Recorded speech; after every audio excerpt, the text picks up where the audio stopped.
So for the month of May, we are going to tweak the Thursday format a little bit here. So what we'll do for the next 6 weeks, I think, is we're going to start off with 30 minutes of mobility, followed by 30 minutes of strength. The mobility is geared towards getting you into proper position or developing your position for the front squat. And then the strength is going to try and develop the squat while you have some available ranges of motion maybe that you might not otherwise have before doing some mobility. So I'm going to open up the hips, the thoracic spine, into the ankles a little bit for the first portion of the class, and then develop some strength there.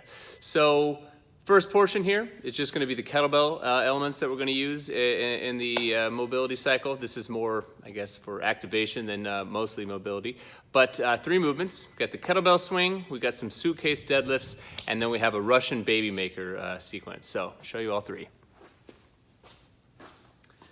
First one, just a standard kettlebell swing. You notice the pretty light kettlebell here. We're just going up to eye level, focusing on a good pop of the hips, show you from the side, to snap that kettlebell up.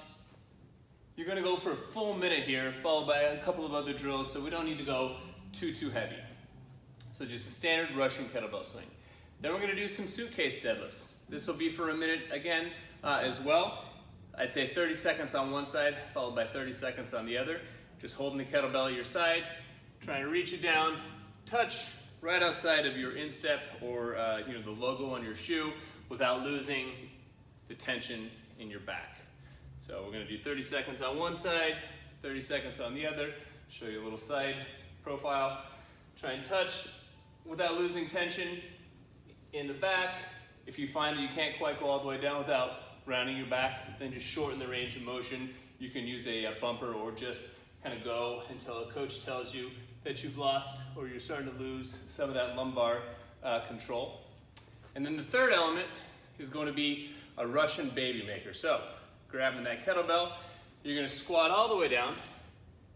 Elbows are going to go inside the knees. You're going to try and straighten your arms and straighten your legs, so getting a pretty good hamstring stretch. Then you're going to go back into that bottom position and then stand tall. And we're just going to do this nice and methodically for the full minute, trying to open up the posture here, using the counterbalance of the weight to be very upright with the posture. So when you squat, you're as upright as you can be. Let it go all the way down, get back to that bottom position, and then stand tall. Something to think about on those. Depending on how it feels on the knees, I want you to move to a progressively more and more parallel stance with your feet and just start to open up those hip ranges. Enjoy.